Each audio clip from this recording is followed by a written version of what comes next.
Good afternoon, Dunkirk and Fredonia listeners, and welcome back to News at Noon. News at Noon is brought to you by Fredonia Radio Systems on WCVF 88.9 and WDVL 89.5. I'm News Director Lee Pye here today with Sara Lodespoto, Joshua Ribakove, as well as Kowalyk and Sports Director Matt Volz.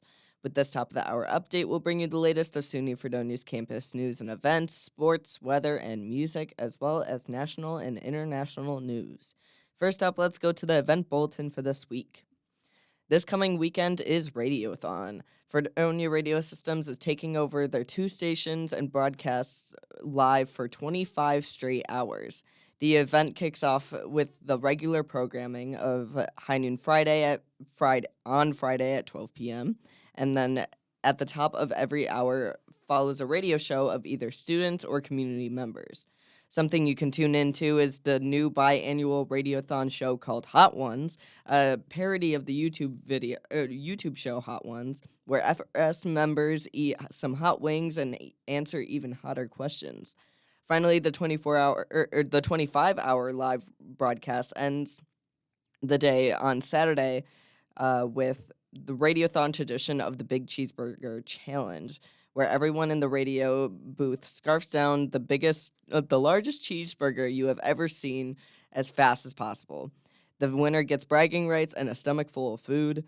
And kick back and relax with us and tune in to our stations WCVF and WDVL from 12 p.m. Friday to 1 p.m. Saturday for a wild time.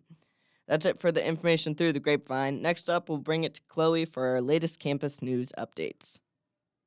Thanks, Lee. So tomorrow, Tuesday, April 30th, the student club Brother to Brother will be hosting a game night blowout. The club will be offering a variety of games to play, including Uno, Connect 4, Jenga, Monopoly, and Taboo. The event will be held in the Williams Center MPR tomorrow from 6 to 8 p.m. And in other local news, a SUNY Fredonia alum is returning to campus this week to give students advice.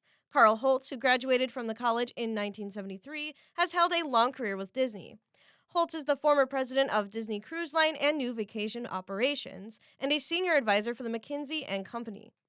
He also serves as a member for the Fredonia College Foundation Board of Directors. Holtz is returning to Fredonia as part of the Writers at Work program. His visit is a part of the series, The Art of Storytelling, New Perspectives, Innovative Thinking, and Creative Solutions. He'll be offering different seminars and meetings on Wednesday and Thursday. Specific times can be found on Fredonia's website, fredonia.edu. On Wednesday, May 1st, Premium Blend is hosting Blendstock, a charity event for the Lakeshore Humane Society. Blendstock will feature performances from a cappella groups and the local band Chatterbox. The event will be held outside in the lawn of Dodds Grove. Bring your own seating is encouraged. There will also be crafts and the opportunity to throw a water balloon at one of the performers to help raise more funds. Again, the event will be held this upcoming Wednesday, May 1st, from 5:30 to 7:30 p.m. in Dodds Grove. That's it for campus news. Now let's send it back to Lee. Thanks, Chloe. Next up, we have local news. Right now, there's a protest going on run by the Organization for Students of Fredonia in UUP. The protest is happening in Dodds Grove on campus. The leaders of the protest encourage students to bring their art, music, instruments, costumes, puppets, and anything else the students on campus have created to protest against the budget cuts for SUNY Fredonia. Now that Chancellor King has visited Fredonia last week, many students regained their spark for the protests that have been continuously going on around campus. The protest is going on at this moment, and listen on Wednesday for an updated report about the protests. Early Saturday morning, a crash happened on Route 39 in Sheridan. The driver was heading westbound and attempting to pass a vehicle in a no-passing zone. Another car was heading eastbound at the same time, causing the driver to attempt to pull over. The driver then lost control, driving off the road, rolling the vehicle, hitting a tree, and snapping a power utility pole that landed right on top of the car. Even though the car is completely totaled, the 25-year-old driver, Efrain J. Allure Rodriguez, was able to walk away with only minor injuries and was treated at the scene. Rodriguez was issued traffic tickets and is going to eventually appear in the town of Sheridan court. National Grid already showed up to replace the power pole. That's it for your local news update. Now let's bring it to the sports guy, Matt Volz.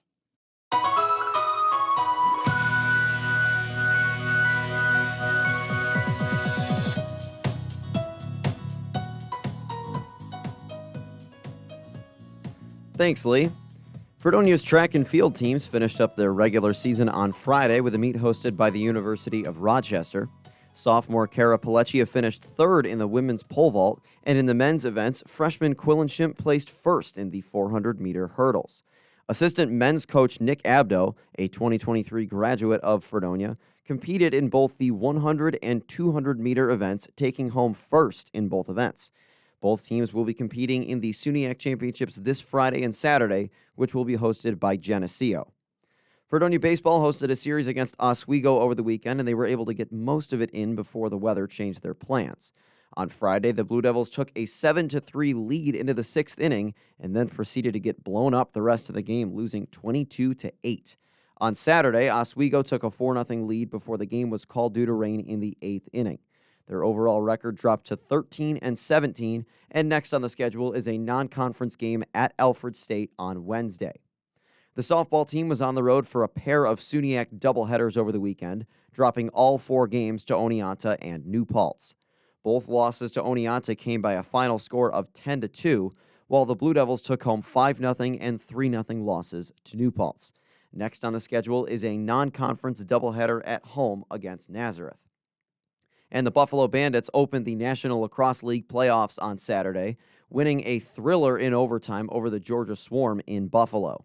With the game tied late, Dane Smith brought the ball down the floor and appeared to score as time expired, but upon review, the ball hadn't completely crossed the goal line when the clock hit 0.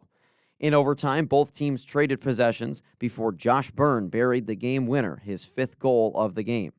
With the win, the Bandits advanced to the NLL semifinals for the 3rd year in a row, and for the 3rd year in a row, they'll face the Toronto Rock in the best-of-3 series.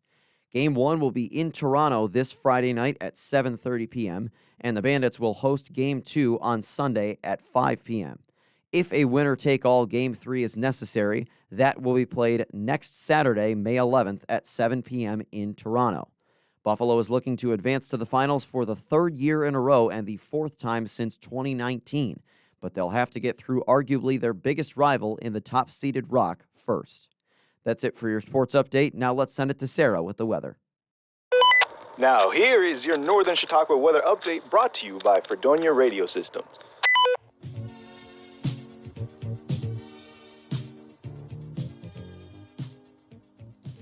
Hi y'all, today we rise to 77 with partial cloud cover. Don't be caught outside for too long though, since you might be caught in the middle of a thunderstorm. I just realized how busy I am with deadlines, and it's gotten to the point where I've created a schedule of when I should be staying up late working. Some days I could sleep in a bit more because my classes start later. So, using that to my advantage, I could spend more time at night being an academic weapon. For example, I'm pulling an all-nighter tonight when it starts to rain and we drop down to 60. The rain from tonight brings tomorrow morning thunderstorms and showers. Have no fear, since the rainy precipitation will stop towards the afternoon, reaching a cloudy 67. Is it just me? We have been getting a lot of thunderstorms recently. I feel like every time I check the weather, there's some mention of thunder. My weather app should be telling me we get clear skies. But no! Instead, tomorrow evening is too cloudy to see the waning gibbous as we cool to the upper 40s. That's it for your 2-day weather. Keep listening, and I'll be back with the rest of your 5-day forecast. For now, let's take it to Lee for a local music update.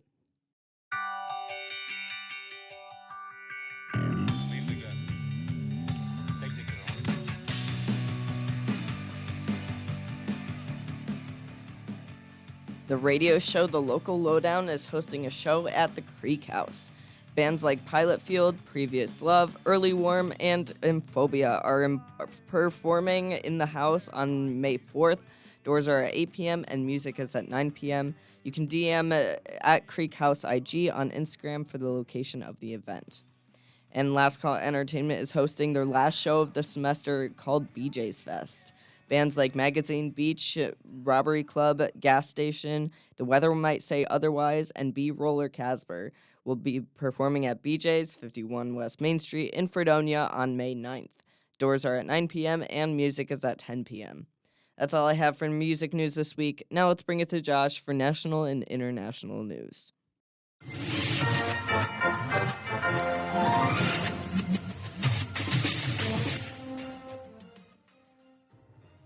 Ceasefire talks for the war in Gaza right now are underway, as the U.S. Secretary of State Antony Blinken attempts to convince Hamas to accept an Israeli proposal for a truce, as well as release the Israeli hostages being held.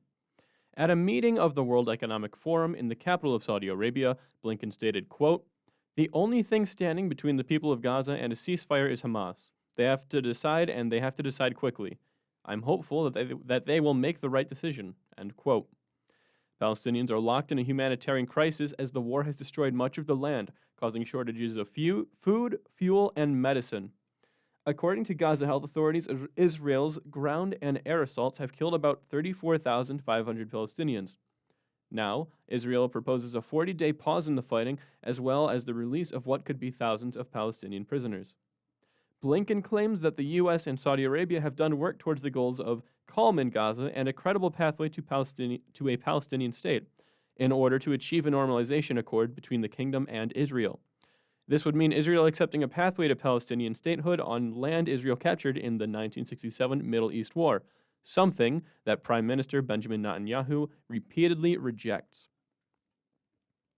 The future of self-driving vehicles is starting to roll out on Texas roads as software company Aurora Innovation tested an anonymous semi-truck on a 3-lane test track along the Monongahela River.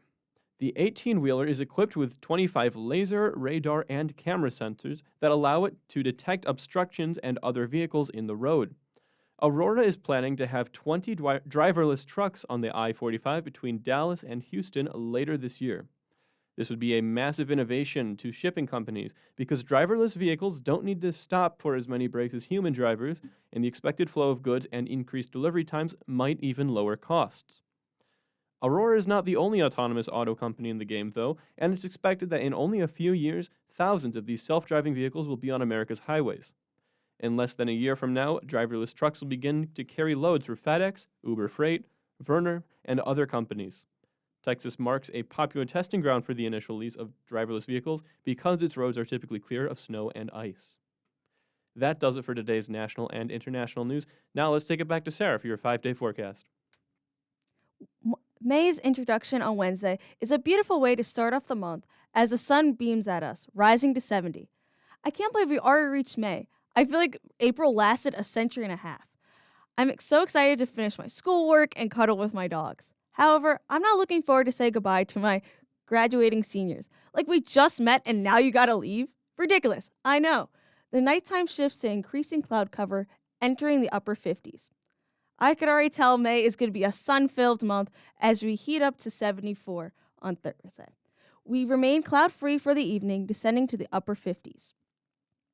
If you haven't taken out your shorts yet, what are you waiting for? You're going to be hot on Friday as the sun rays heat us up to 82. I think the weirdest holiday falls this Friday, Lumpy Rug Day. There's a bunch of different interpretations of this, from appreciating your rugs, to replacing old worn-out rugs, to metaphorically cleaning the issues swept under the rug. For me personally, I will probably take the metaphorical approach because my rugs look fairly clean. If you're washing your rugs, don't leave them to dry outside because the evening follows rain, lowering to 60. That's it for your 5-day forecast. Let's take it right back to Lee. That'll wrap up for today's edition of News at Noon. Campus News is written by Kowalyk. Local news for this broadcast is prepared by Lee Pye. Weather is presented by Sara Lodespoto. Sports is presented by Matt Volz. Music is prepared by Lee Pye. National and international news is prepared by Joshua Ribakove. And finally, board operations for this broadcast are performed by Kowalyk. Thanks for tuning in to News at Noon. Join us every Monday and Wednesday at 12 p.m. on WCVF 88.9 and WDVL 89.5. From all of us at Fredonia Radio Systems, have a lovely and sunny day.